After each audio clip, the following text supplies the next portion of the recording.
तुम्हाला ज्वारीच्या भाकरीसोबत हिरव्या मिरचीचा खरडा, घरी मिसळलेली चटणी आणि मस्त गोड असा कांदा हे कॉम्बिनेशन खायला आवडतं का?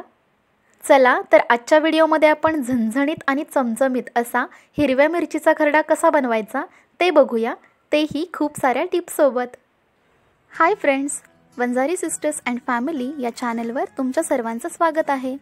आम्ही या चॅनलवर फूड रेसिपीज, हँडमेड क्राफ्ट्स आणि होम रेमेडीज असे वेगवेगळे व्हिडिओज घेऊन येणार आहोत. जर तुम्हाला या सर्व विषयांमध्ये इंटरेस्ट असेल तर लगेचच आमच्या चॅनलला सबस्क्राईब करा आणि हो, बेल आयकॉनही प्रेस करा.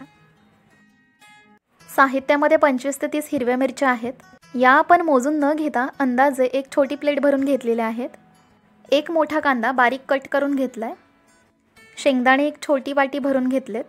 आपले शेंगदाणे मिरचीपेक्षा कमीच असले पाहिजेत.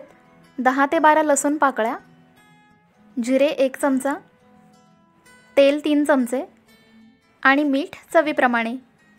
सुरुवातीला मिरचीचे आणि लसूण पाकळ्यांचे अशा पद्धतीने तुकडे करून घ्यायचेत. यामुळे मिरच्या तेलामध्ये टाकल्यानंतर जास्त उडत नाहीत आणि लसूण नीट भाजला जातो.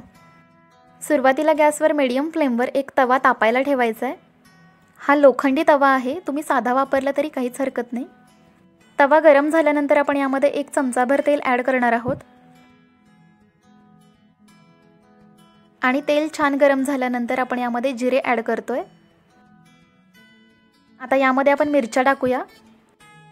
इथे थोडी दक्षता घ्यावी लागते कारण मिरचीचा शक्यतो ठसका उठतो. आता ही 1 मिनिटभर परतून घेतल्यानंतर आपण यामध्ये लसूण ॲड करूया.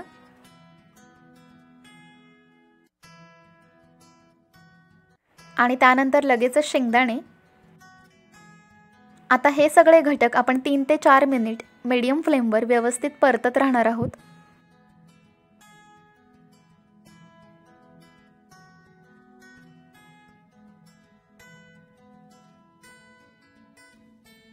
तीन ते 4 मिनिटांनंतर तुम्ही बघू शकता मिरची व्यवस्थित भाजली गेली आहे. लसूण साधारण सोनेरी झालेला आहे. त्याचबरोबर शेंगदाण्यांचाही कलर बदललेला आहे. आता हे सगळे घटक व्यवस्थित थंड झाल्यानंतर आपण एका मिक्सरच्या भांड्यामध्ये भरणार आहोत. आणि आता हे आपल्याला मिक्सरमधून फक्त एकदाच 3 ते 4 सेकंदासाठीच फिरवून घ्यायचे. तुम्ही बघू शकता दॅट्स इट. आपल्याला हे शेंगदाणे मिरच्या यांचा बारीक कूट करायचा नाही आहे. अशा पद्धतीने ते असले पाहिजेत. आता त्याच तव्यामध्ये आपण उरलेले 2 चमचे तेल तापायला ठेवणार आहोत मीडियम फ्लेमवर. तेल गरम झाल्यानंतर आपण यामध्ये कांदा ॲड करूया आणि कांद्याला सोनेरी रंग येईपर्यंत आपण तो व्यवस्थित परतून घेऊया.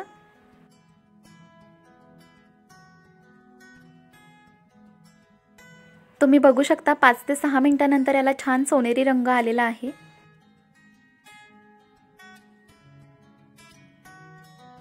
आता यामध्ये आपण मिक्सरमधून जे वाटण तयार करून घेतलं होतं ते ॲड करूया आणि हे सुद्धा आपण 2 ते 3 मिनिट छान परतून घेणार आहोत.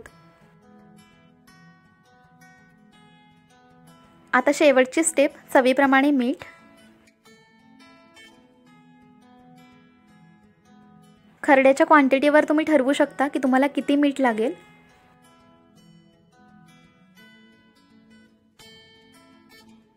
दोन ते 3 मिनिटांनंतर या खरड्याचा खूप सुंदर आणि खरपूस असा वास यायला लागतो.